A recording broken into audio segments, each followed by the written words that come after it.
Moi, je trouve ça intéressant. Il dit, les enfants, quand on les envoie dans une école juive, dans une école catholique, on met en priorité finalement la religion par rapport à se vivre ensemble. Il y a eu une loi en 1905, la loi de séparation de l'Église et de l'État en France. C'est un modèle, ça a très très bien fonctionné. Excusez-moi, ce qui a créé le problème, ça n'est quand même pas, c'est pas les Français. Alors.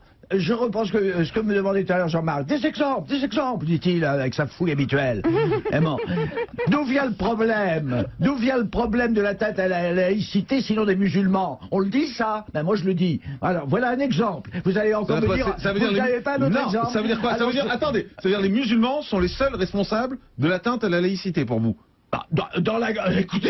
Écoutez, je rêve ou quoi? C'est ça notre problème actuellement. C'est ça notre problème. C'est pas les musulmans qui amènent la merde en France aujourd'hui. Il faut le dire, quoi. Enfin, certains. Quand même mais là, on est dans la stigmatisation totale, Philippe Tesson. Non, attendez. Attention, parce que ce que vous dites, c'est super violent. Vous dites c'est les musulmans qui amènent la merde en France. On peut pas dire ça. Ah bon? On ne peut pas. Et qui vous en empêche? On peut pas le dire? Prouvez-moi le contraire. Attendez, vous permettez. Non, vous permettez. C'est pas les musulmans, Philippe. Vous jouez le jeu, vous savez bien quel jeu vous jouez quand vous faites ça. Enfin, alors, franchement... Non, c'est vrai, c'est l'Église catholique. Mais non, mais vous pouvez pas dire c'est les musulmans. C'est les Juifs, n'est-ce pas? Voilà, allons-y. On peut pas dire c'est les musulmans, Philippe. Je peux dire quelque chose. Depuis 1 heure, moi je suis ravi de ce débat, il est très intéressant, et puis il exprime ce qu'il y a au fond de l'opinion.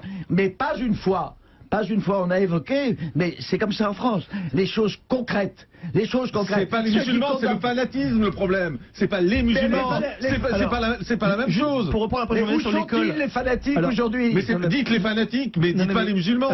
Enfin, les fanatiques revendiquent l'islam. Excusez-moi, donc ils sont musulmans. Zut, quoi. Justement, vous me dites. Alors, ce que disait Philippe, j'en vais vous les réfuter. On a le droit de pas être d'accord. C'est ça le débat. Philippe a donné un bon exemple de ce qu'on a